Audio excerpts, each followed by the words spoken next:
नमस्कार,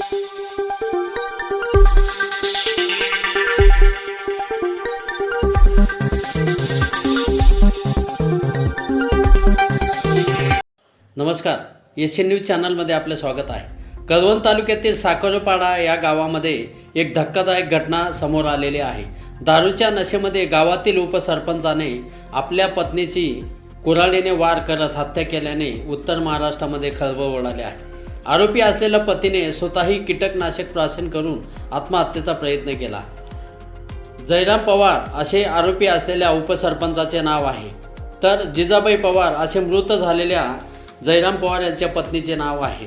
या घटनेमुळे उत्तर महाराष्ट्रामध्ये खळबळ उडाली आहे। जयराम पवार आणि त्यांची पत्नी जिजाबाई पवार यांच्यात दारूच्या नशेतून घरगुती कारणाने नेहमीच वाद होत होते। याच वादानंतर जिजाबाई पवार झोपी गेल्या।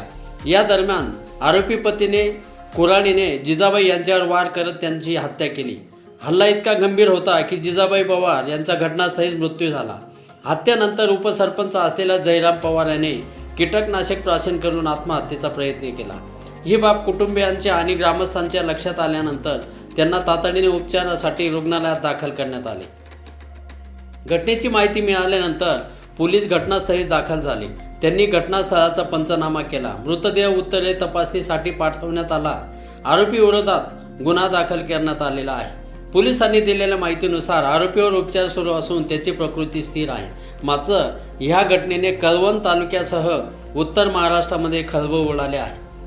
पत्नीचा कुऱ्हाडीच्या घावाने मृत्यू झाल्यामुळे सर्वत्र हळहळ व्यक्त होत आहे।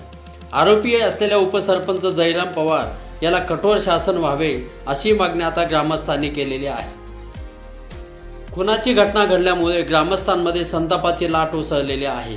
एशियन न्यूजसाठी प्रतिनिधी कळवण। धन्यवाद।